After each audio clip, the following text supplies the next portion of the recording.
Hey, it's Clay, and this will be a video chart on Bitcoin. We will take a look at the 4-hour time frame. Real quick, what do I mean by 4-hour in case maybe you're new to charts? Instead of each one of these candlesticks here representing 1 day's worth of price action, which is what you would normally see, each one represents 4 hours. So all this here may look like a couple of weeks worth of time. It's actually just the past few days broken down into 4-hour time slices. I like to this time frame that does a good job of telling the quote-unquote story of the price, and then makes mapping out levels of support and resistance a bit easier to see. Did this analysis on Thursday, and just to keep things in context, remember cryptos are open 24/7. So if you're watching this video, let's just say Sunday afternoon, then yes, the chart is going to look different for you. But my goal here from the presentation standpoint is to keep this video relevant for as long as possible. And I'm going to accomplish that by talking about more so general levels and then walking you through some questions. And based on how you answer those questions, that'll dictate the current status of the chart. So really the first update that I want to do is just a slight little adjustment and move this line down here, as it seems as though the main area of support right now is right there at 4,800.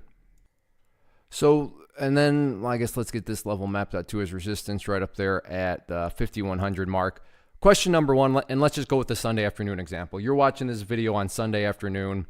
The first thing that you need to ask yourself is nothing complicated, but just, okay, well, where's the price currently at relative to 4,800?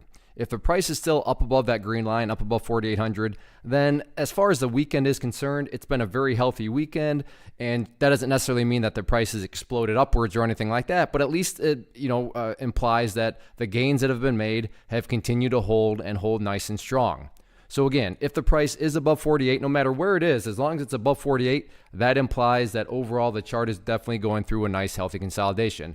If you're answering the question, well, the price is actually below 48, does that mean the entire chart's destroyed? I'm not saying that at all, but that is where you would want to go and then check the current value of the 50-period moving average, keyword being moving, and that's why I can't give an exact value, because I have no idea what that value would be, at any, exact time over the weekend. But that is where you would just have to be a little bit more proactive as a trader. But the point here being is if you just pull up the 50-period moving average, again, on my chart here being denoted by the purple line, if the price is still above there, then everything is still perfectly fine. Again, preferably speaking, yeah, staying above 4,800 would be great. But as long as it is even still above that 50 period, that is a good sign. Now, if somehow you're answering the question on Sunday afternoon that the price has crashed down through 48 and is now down below that 50 period, well, at that point, things are getting a little bit sketchy. On the flip side of all this, though, and this is where just a little bit of gut instincts, common sense comes into play. If you are answering the question, well, yeah, Clay, the price is above 48, and the price is also like way up here at 5,500.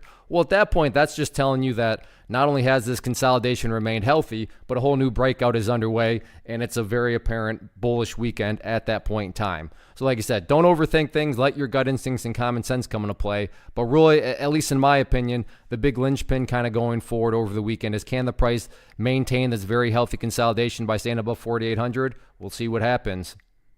One of the biggest questions that I get is, hey Clay, how do you find the stocks that you trade? So what I've done is put together a free resource guide where I talk about the tools that I use to locate stocks that I find interesting and think may have potential. So if that sounds like something that could add value to you as a trader, then click on the image that is up on the screen right now and I will email you the guide. The guide itself is very short and to the point, and best part, it's completely free.